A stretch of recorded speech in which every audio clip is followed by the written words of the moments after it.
അസ്സലാമലൈക്കും, welcome back to ummi&me. അപ്പോൾ ഇന്ന് ഞാൻ വന്നിട്ടുള്ളത് നമുക്ക് നോമ്പൊക്കെ തുറക്കുമ്പോൾ ഈസി ആയിട്ട് ചെയ്യാൻ പറ്റിയൊരു ഡെസേർട്ടാണ് ക്രീം ഫ്രൂട്ട്. അപ്പോൾ ഇതെങ്ങനെ ചെയ്യാമെന്ന് കണ്ടു നോക്കാം.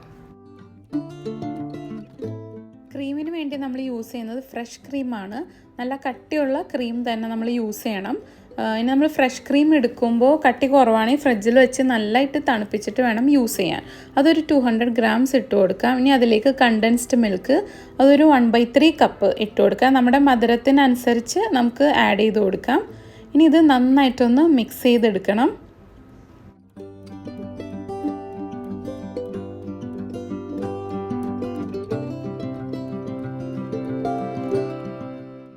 ഇനി നന്നായിട്ട് ഇതൊരു ക്രീമി ടെക്സ്ചർ ആവാൻ ഞാനൊരു വിസ്ക് യൂസ് ചെയ്യുന്നുണ്ട്. അതല്ല സ്പൂൺ വെച്ചായാലും ബീറ്റ് ചെയ്തെടുത്താൽ മതി. ഇപ്പോൾ നല്ല ക്രീമി ആയി വന്നിട്ടുണ്ട്. ഇനി നമുക്ക് ഇഷ്ടമുള്ള ഫ്രൂട്ട്സ് കട്ട് ചെയ്തിടാം.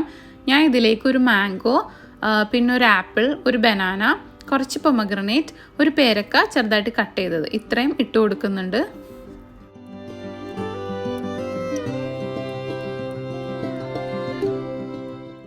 ഇനി പതുക്കെ ഇതൊന്ന് മിക്സ് ചെയ്ത് കൊടുക്കാം. ക്രീമൊക്കെ എല്ലാ ഫ്രൂട്ട്സിലും ആകുന്ന രീതിയിൽ ഒന്ന് മിക്സ് ചെയ്തെടുക്കാം.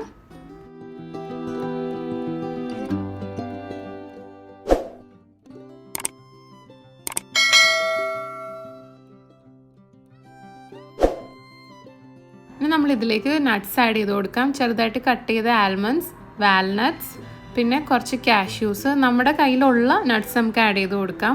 ഏതായാലും കുഴപ്പമില്ല. എന്നിട്ട് ഇതെല്ലാം നന്നായിട്ടൊന്ന് മിക്സ് ചെയ്തെടുക്കാം. ഇനി ഇത് നന്നായിട്ട് തണുപ്പിച്ചിട്ട് നമുക്ക് സെർവ് ചെയ്യാം. സെർവ് ചെയ്യണതിന് ജസ്റ്റ് മുന്നേ നമ്മൾ ഫ്രൂട്ട്സ് ഒക്കെ ആഡ് ചെയ്ത് കൊടുത്താൽ മതി. അല്ലെങ്കിൽ ഫ്രൂട്ട്സിൽ നിന്നൊക്കെ വെള്ളം ഇറങ്ങാൻ തുടങ്ങും.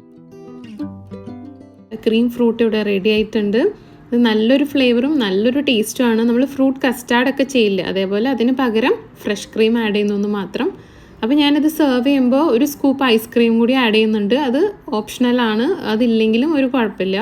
ഒന്ന് ഗാർണിഷ് ചെയ്യാൻ കുറച്ച് നട്ട്സും കുറച്ച് പൊമഗ്രനേറ്റും ഒക്കെ ഇട്ട് കൊടുക്കുന്നുണ്ട്. അപ്പോൾ എല്ലാവരും ഒന്ന് ട്രൈ ചെയ്ത് നോക്കണം. എല്ലാവർക്കും വീഡിയോ ഇഷ്ടപ്പെട്ടു എന്ന് വിചാരിക്കുന്നു. നല്ലൊരു വീഡിയോ ആയിട്ട് വീണ്ടും കാണാം.